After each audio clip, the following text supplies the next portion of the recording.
Hi friends, welcome back. So in this video, I'll be discussing about in detail what are the various checklists you should develop yourself for performing a unit testing. Before starting your UAT testing, what are the different checklists you should make it yourself to ensure that UAT is successful. Before kickoff of the unit testing, these are some of the checklists you should maintain. One is identifying the stakeholder roles and responsibilities of those stakeholders. Then also you should documenting the stakeholders expectation, what they are really expecting from this unit testing. That also you will be required to documenting it. Then developing a overall communication plan with the various stakeholders that would help to put the right communication plan so that everybody will be in the same page. And also you will be defining entry and exit criteria for performing a UAT. So you will be defining complete user acceptance criteria. Then what are the different processes which you will follow while doing UAT. You will be doing various prioritization and reviewing them and signing off from the stakeholders. These are the bare minimum activity which you should perform before we are starting any user acceptance testing. Then we will move on to what are the various things you should perform as part of test planning activity. The first thing we will be performing is here we are going to define the overall scope of the user acceptance testing. That is the number one, you are going to do it. Then you are going to define, you will get reviewed, approve the UAT test plan and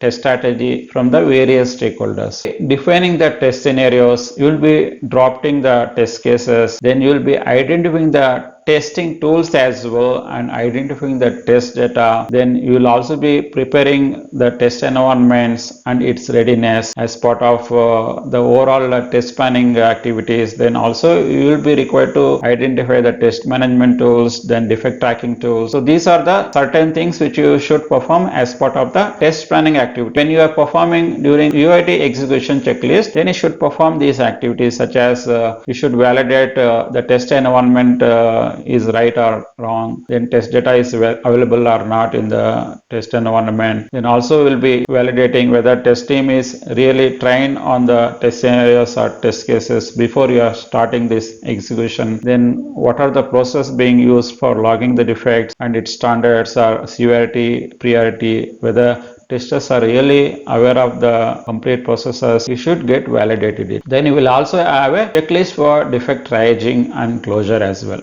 because this is very crucial. Once the test execution is done, once the testers have logged the defect, then that request be validated with the various stakeholders to ensure that those are the right defects, and also we should ensure that those issues really require to be fixed. So one is, as part of this, the validation of the test results are very much required. Then validating the status reports, then validating the defect triaging mechanism, then validating all the defect severity and classification, and identifying the various stakeholders which are required to be part of this defect triage meeting. That also you should do it very mandatorily. At least I am hoping you guys got a clear idea what are the different things you should perform at the different stages in the UAT testing, what are the various activities you should perform. So that would guarantee that you will be ending up with a successful way of doing user acceptance testing.